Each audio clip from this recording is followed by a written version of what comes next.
together and try to convene a polis, a democracy? Well, try it. I did. I worked in a foundry for 8 hours, way back in the 1940s, and when I came home, the only thing I could do was sleep. And I can tell you that's the feeling of many coal miners, that's the feeling of many lumber workers. Either sleep or drink beer and today watch television until you dull your senses and dull your body so that you can wake up again the next day and repeat monotonously the very work that you did for day after day before. One of the great contributions of Marx was that he recognized we had to develop technology to a point where people could make decisions, would be free to make decisions, free to make choices about the kinds of lifestyles they wanted, free to reject consumerism because so much was, after all, available, and there was no need to try to dull your senses, dull your uncertainty, dull your insecurity by buying, and moving, and God knows what. Remember the enormous role that consumption plays today. It dulls your sensibility. You're unhappy, go out and buy a hammer or a dress or who knows what, a car or a bicycle or something. Buy something. Don't suffer. Go out. What'll really distract you from all your problems will be if you go out and buy something. This is almost the use of objects for sedation and mental lethargy. And it's becoming so commonplace in the United States today that it threatens, in all frankness, whatever we can call a viable civilization. The country is being dumbed down.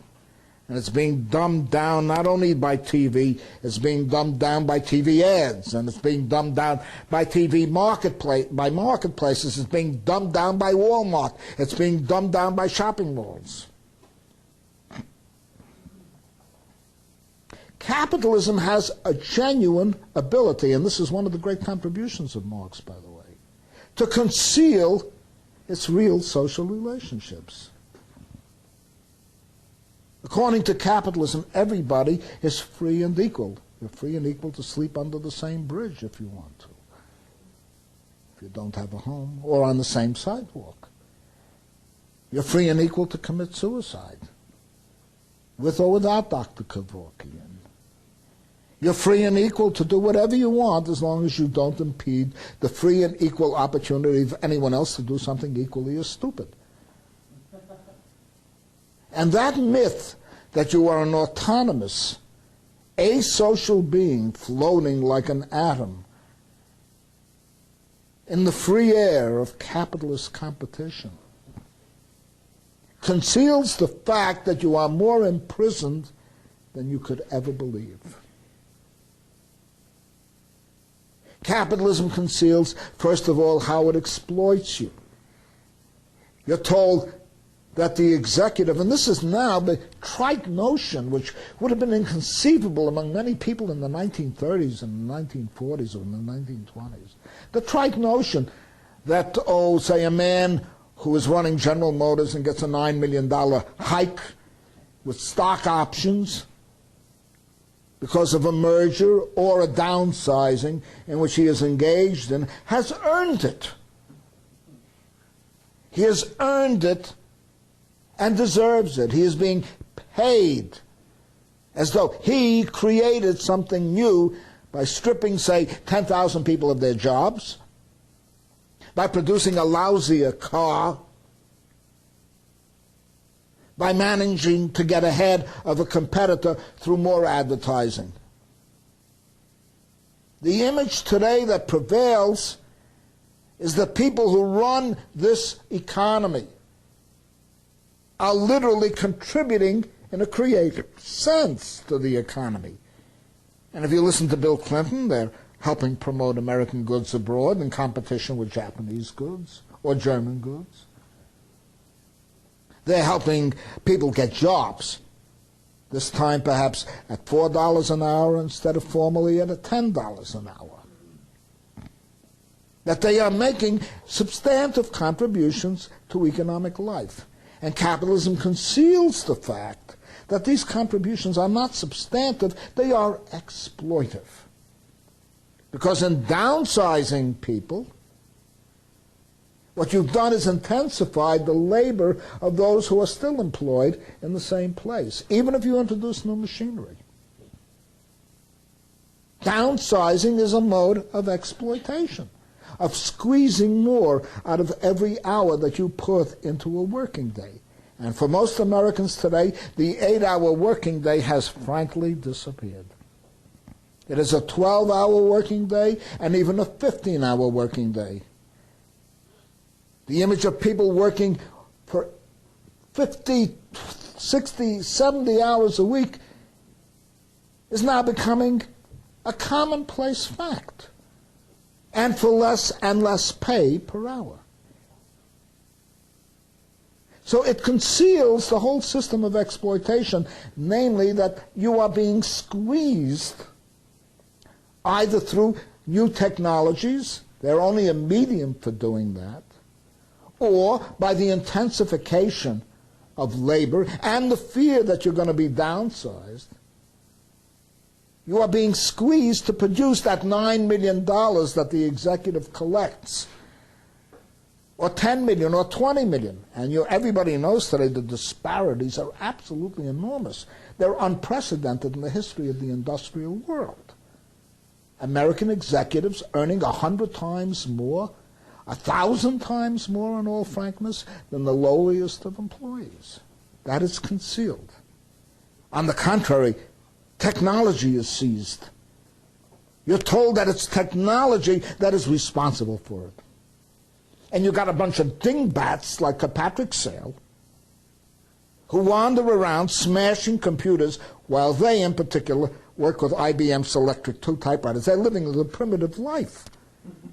IBM 2 Selectric typewriters grow on orange trees in California, didn't you know? They're very primitive. An air conditioner, a property owner in his own right, and a car in which he is forced to use electronic or electrical devices. He complains about this in the New York Times, when in point of fact he wants a really primitive car where you just use a handle to lower the windows. This is a form of concealment where the real problem is hidden from you, both the mode of exploitation and the factors that lead to an intensified that exploitation. So technology becomes the main enemy. And we start hearing from Langdon Winner about autonomous technology. Yes, there are technologies that are very harmful today. Nuclear reactors, they are very harmful. There are bombers that are very, very harmful. There are many, many technologies that should be eliminated. Nobody argues that. But technology per se, technological autonomy, as though technology has an autonomy, an imperative of its own, that it completely eludes the control of people. So capitalism masks the real forces at work, namely the fact that ultimately it is labor that is being exploited. Ultimately, the real cause of exploitation in this society is the exploitation of human labor through various means like downsizing, intensifying work. That your technology is used to intensify work, nobody denies, but that very technology can be used to emancipate human beings. That very technology can be used to free people to read, to think, to have the time to engage in a political life.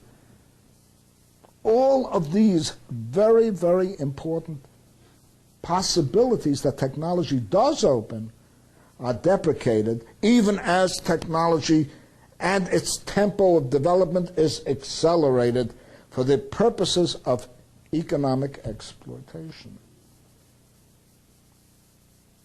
And then capitalism finally overlays everything else with the idea that you're spiritually warped. Why? How? As a result of what? Becomes unclear. That you must seek redemption by looking inside yourself, traveling deeper and deeper and deeper until you come to a big hole in the donut. Having stripped everything away, what do you think you're going to find? You're going to find your animality. You're going to find your basic instincts. You're going to find whatever genetic factors are responsible for your behavior. Namely, all of those things that would characterize you more as an animal than as a human being. Social ecology tries to unmask the masks that capitalism has created. It tries to unmask the masks that hierarchy has tried to create. It tries to show what the real relationships are between people, relationships of exploitation and domination, and how these bear on existing environmental problems. And it finally proposes a solution, and that is, and we will go into very great detail, if you so wish, at a later point, social change is so fundamental, so beyond mere formation of cooperatives, so beyond mere formation of funny money, so beyond mere formation of what's the word? I can't think what the latest thing is. What is the latest fad? Green stocks and investments. How about that? Does that make sense? Green stocks, getting into green investing. See, invest in the right green corporations, like Ben and Jerry's. Tries to go beyond that and show that we have to reconstruct the society itself and develop a strategy for doing so. And that kind of discussion belongs to what kind of practice, political practice, we must ultimately engage in. Because what we must confront are not only the attitudes that people have toward each other and toward the natural world. What we must confront is the need to organize, to create political institutions that try to reclaim the power and in a confrontational way demand the power to which humanity is entitled by virtue of all the great possibilities that could exist today. Because we could have a paradise with the technology we have without becoming technocrats. We could have a truly ethical society without being self-seeking or consumer-oriented. We can have a judicious use of our products, of our goods, in ways that will sustain not only our generation but future generations. There is no reason in the world why a house must be built for one season, or for just one family, for one time, for 10 years, for 15 years, and then decay.